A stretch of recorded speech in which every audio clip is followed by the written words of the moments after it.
응력의 개념은 간단합니다. 응력이라는 것은 단위 면적당의 힘이에요. 단위 면적당의 힘이다. 예.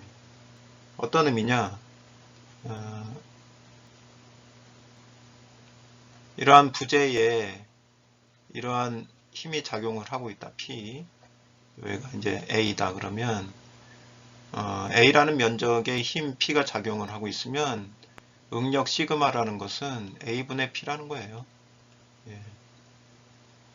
그죠? 그러면 이제 단위 면적당의 힘이 나오죠.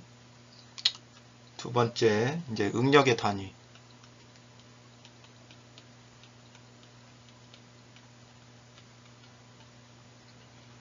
자, 응력의 단위는 이제 파스칼을 씁니다. 파스칼. 그래서 1파스칼은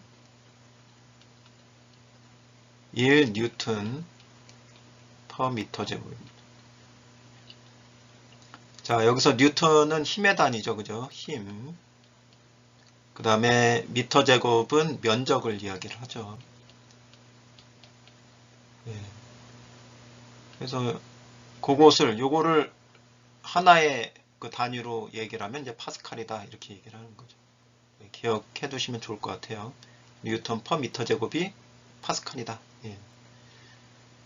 자, 그러면 일단 1뉴턴을 한번 볼게요. 1뉴턴은 얼마냐? 1뉴턴은 힘이라는 것은 질량 곱하기 가속도죠. 질량 곱하기 가속도. 그러니까 질량은 1kg. 예. 그 다음에 가속도는 1m/s 제곱. 예. 뭐가 적용이 된 거예요? F equal ma가 적용이 된 거예요. 그래서 F는 힘이고 M은 질량이고 A는 가속도니까 질량 1kg에 가속도 1m/s 제곱이 작용을 할 때 그때의 힘을 1뉴턴이라고 한다. 예. 그래서 여기 1뉴턴의 의미를 정리를 한 거고요. 그렇다면 1kg F라는 건 뭐냐? F 1kg force죠. F라는 건 뭐냐면 1kg에다가 질량 1kg에다가 중력 가속도가 적용이 된 거예요. 그래서 9.8 중력 가속도는 9.8m/s 제곱이죠. 예.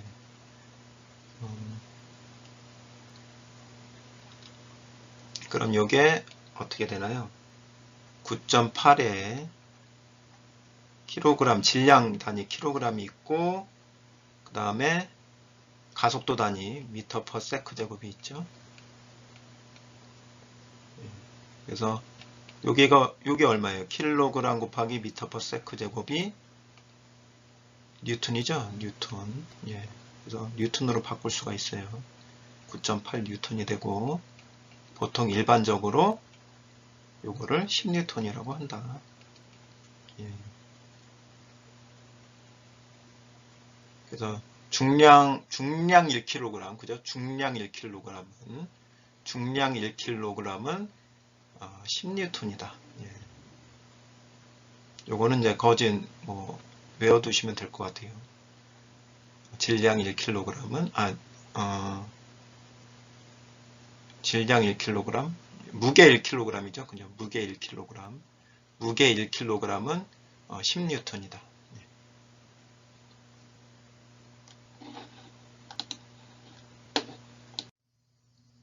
자, 이제 응력의 개념을 정리를 해봤으니까 이번에는 응력의 종류에 대해서 알아보도록 하겠습니다. 첫 번째 응력의 종류는 수직응력입니다. 수직응력. 수직응력이라는 것은 의미가 뭐냐면 단면에 직각방향으로 작용하는 능력을 얘기를 해요. 단면에 직각방향으로 작용하는 능력. 이거는 이제 좀 더 설명을 해볼게요. 예, 그래서 영어로 이제 normal stress라고 하는데 normal이라는 게 단면의 수직이다라는 걸 의미를 합니다. normal stress라는 게. 예를 들어서 이러한 바죠, 바가 인장력을 받고 있다라고 생각을 해봅시다. P 인장력을 받고 있는데 이 내부에 작용하고 있는 응력을 알고 싶다. 내부에 작용하고 있는 응력을 알고 싶다. 그러면 그냥은 알 수가 없어요. 잘라봐야 됩니다. 잘라봐야 돼요. 그래서 이렇게 자르게 되면은 어떤 일이 벌어지냐면 자유물체도죠, 그죠? 여기 이제 외력은 그대로 존재를 하고 이게 부분을 잘라서 봐도 이거는 움직이면 안 되니까 힘의 평형을 이루어야 되겠죠. 그래서 내부에 반드시 뭐가 존재해야 된다? 내력 P가 존재해야 된다. 힘의 평형을 맞추기 위해서. 그래야 이게 이동하지 않죠, 그죠? 내력 P가 존재해야 된다.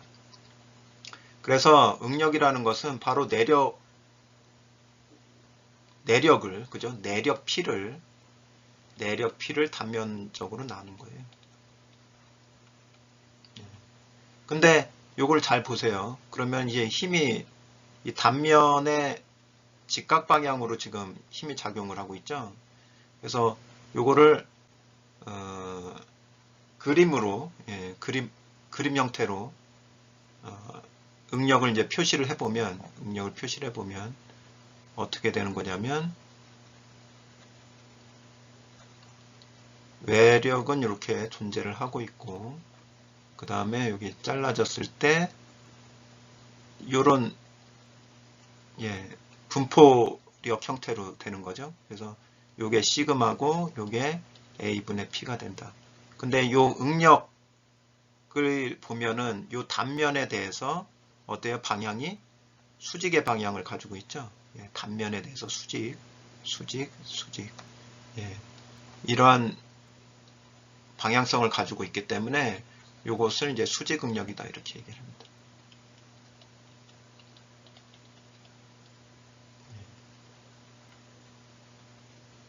그래서 보통 이제 인장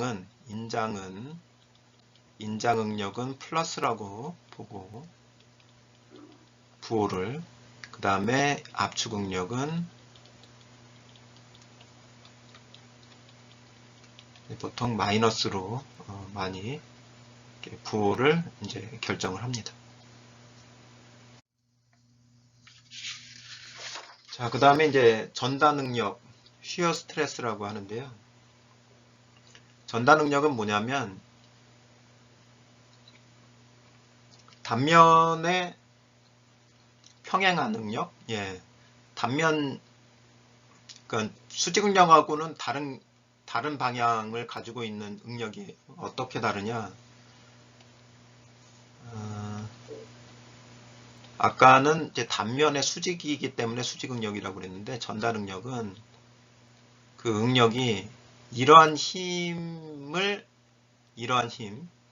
요거를 V라고 합시다. 이러한 힘을 단면적으로 나눈 거예요.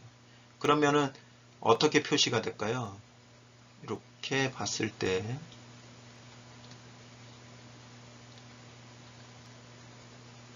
이제 분포가 되겠죠. 여기 이제 단면적 A라고 보면 어떤 식으로 분포가 되냐면 이렇게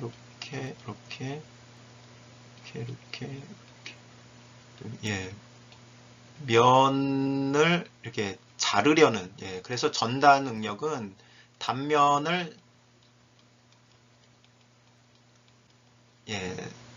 절단하는 방향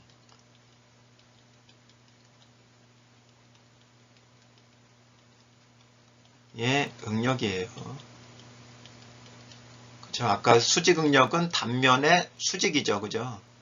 근데 전단 응력은 단면을 절단하는 방향이에요. 그러니까 요 위에 존재하고 있는 거죠. 이렇게 꼭 마찰력처럼 마찰력은 아니지만 방향이 그렇다는 얘기예요. 그래서 전달 능력은 이제 그 상태에 따라서 그 전달 능력을 구하는 그 식이 좀 달라지긴 하는데, 그 전달 능력을 계산하는 그 구체적인 상황을 좀 살펴보도록 할게요. 첫 번째는 단일 전단 상태가 있습니다. 단일 전단 상태.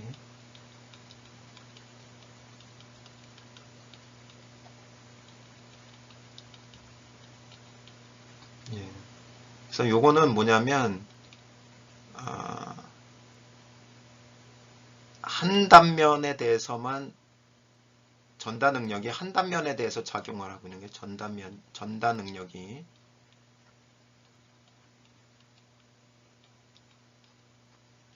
한 단면에 작용, 한 단면에. 예. 그림으로 보면 좀 이해가 되실 거예요. 자, 요런 연결 상태를 가지고 있다고 한번 생각을 해보죠. 이게 볼트고요. 이게 볼트입니다.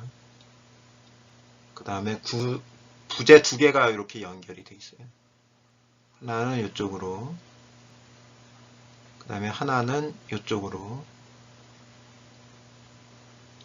연결이 돼 있어서 이쪽으로 힘 F가 작용하고 있고 이쪽으로도 힘 F가 작용을 하고 있는 거예요. 그러면은 이 볼트 입장, 이 볼트 입장에서는 어떤 상태가 되냐면 힘이 어떻게 작용을 하고 있냐면 볼트만 봅시다. 볼트만 딱 보면 얘가 힘이 이렇게 작용을 하고 있으니까 이 부분에서 이걸 누르겠죠, 그죠? 그래서 실제로 이런 힘이 위쪽엔 작용을 하고 있고 이 힘이 또 땡기고 있으니까 볼트 입장에서는 이쪽으로 또 누르는 힘이 작용을 하고 있는 거죠. 이렇게 작용을 합니다.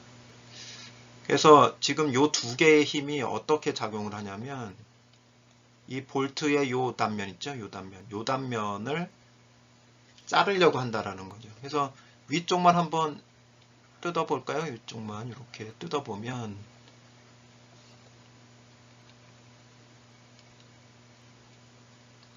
이렇게 돼 있는 상태죠. 뜯어보면 근데 힘은 여기에 F가 작용을 하고 있고 그러면 요 단면에 어떤 힘이 작용하고 있어야 이게 정력학적으로 안정을 이루나요? 요 단면에 반드시 이런 힘이 작용하고 있어야 되는 거죠. 예. 근데 요 힘이 지금 단면에 대해서 이 수직이 아니라 단면을 자르려고 하는 힘이죠. 그러니까 요 F는 전다 능력을 유발시킵니다. 전다 능력을 유발시켜요. 그래서 그 힘을 기호로 표시를 하면은 타우 에버리지 보통 전다 능력은 타우를 씁니다. 타우 에버리지는 여기에 이제 단면을 요 볼트 단면을 A라고 봤을 때 A분의 F가 되는 거예요. 그래서 지금 단일 전단 상태라는 건 뭐예요? 볼트가 있는데 지금 절단하려는 단면이 지금 하나잖아요. 그죠? 예, 그래서 단일 전단 상태라는 거예요. 그 다음에 이중 전단 상태를 보겠습니다. 이중 전단 상태. 이중 전단 상태는 절단되는 단면이 두 개라는 거예요. 그죠? 두 개. 예. 그래서 그거는 어떤 상태냐면 상황이 일단 볼트가 두 개가 있고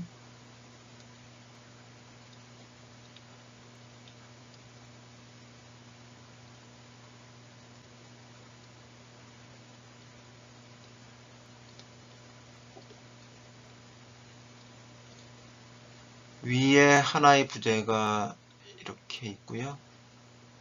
실제 이제 3개의 부재가 이 볼트 2개하고 연결되어 있는 상태입니다.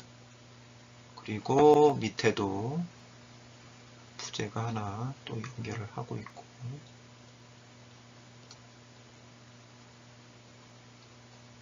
그 다음에 이제 양쪽으로 당기는 부재가 요렇게 하나, 그 다음에 요렇게 하나. 아까하고는 좀 상황이 다르죠, 그죠?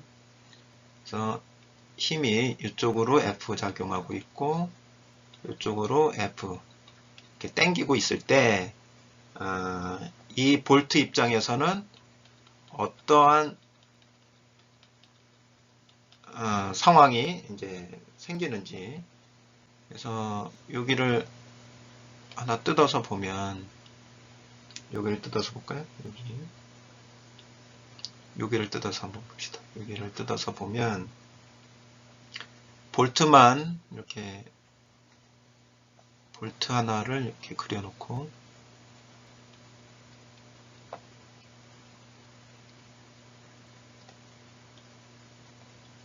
자, 일단 여기 F가 있잖아요. F가 있으니까 당기면서 이쪽을 이제 누르겠죠. 그래서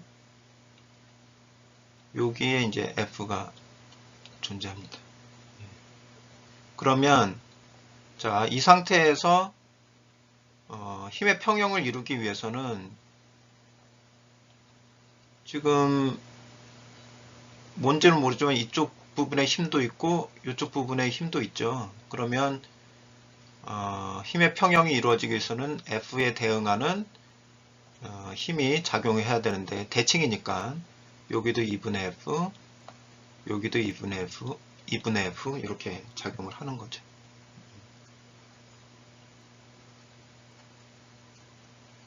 그러면 여기서 이 부분을 한번 뜯어 봅시다. 이 부분을 뜯어보죠. 이렇게 이 부분을 뜯어서 보면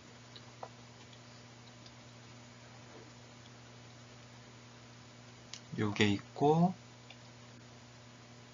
또 누르고 있는 힘은 F고, 그러면 지금 절단시키는 그 부분이, 절단되는 부분이 이쪽에 하나 있고 이쪽에 하나 있죠. 2군데. 그러면 이쪽에, 이것도 이제 자유물체도니까 힘 F하고 평형을 이루기 위해서는 이쪽에도 힘이 작용을 해야 되고 이쪽에도 힘이 작용을 해야 돼요. 그래서 여기 2분의 F, 그 다음에 여기 2분의 F가 작용을 해야 되는 거죠. 그래서 요때는, 그래서 지금 이중전단이라는 거는 바로 자르려고 하는 단면이 지금 2개를 가지고 있다는 거예요. 아까 단일 전단 상태는 단면을 자르려는 그 위치가 하나 있었죠. 이번에는 2개가 생겼잖아요. 그죠? 볼트 하나의 입장에서 2개의 절단면이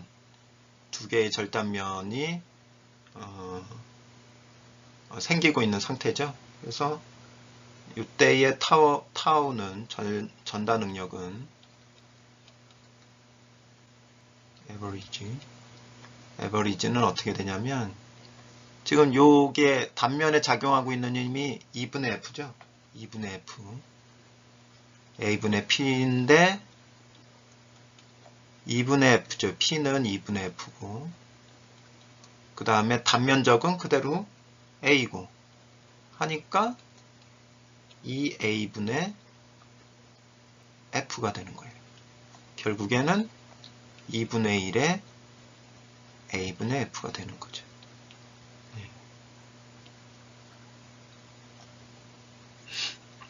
그래서 아까 단일 전단 상태의 응력보다 어떻게 반이 된 거죠. 단일 전단 상태. F가 똑같다고 봤을 때, F랑 A가 똑같다고 봤을 때, 이중 전단 상태일 때는 단일 전단 상태에서의 전단 능력의 반 정도가 작용을 하게 된다 라는 내용입니다.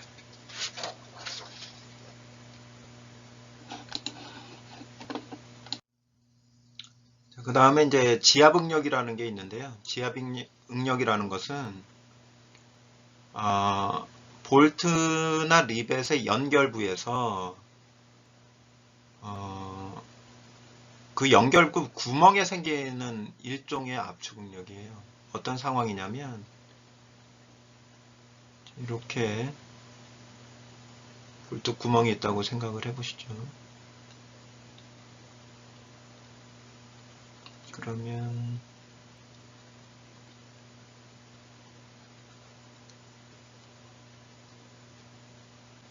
볼트 구멍의 직경을 D라고 보고 그 다음에 두께를 이제 T라고 봤을 때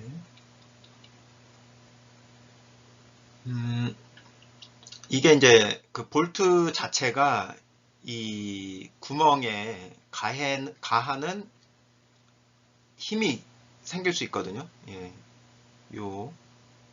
그게 뭐냐면은 그걸 볼트가 여기에 위치하면서 만약에 이제 얘가 볼트가 이렇게 있고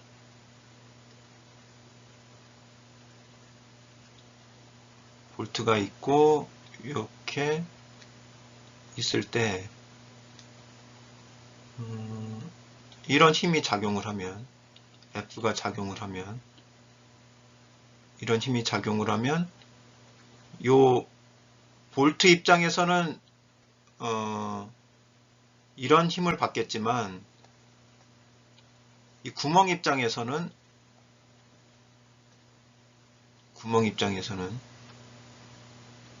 이런 힘을 받는 거예요.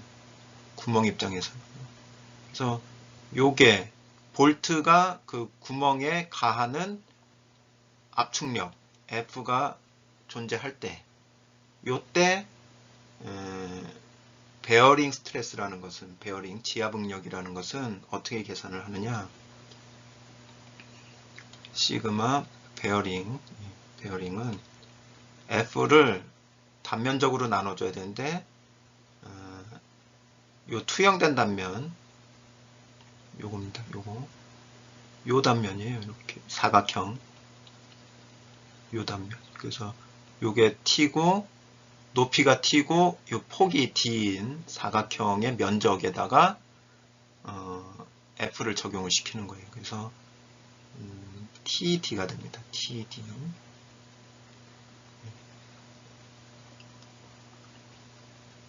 그래서 지압응력은 이렇게 계산할 수가 있습니다. 그래서 볼트나 리벳이 볼트 구멍에 볼트 구멍에 가하는 압축력에 의해 생기는 응력, 그것을 지압응력이라고 말합니다.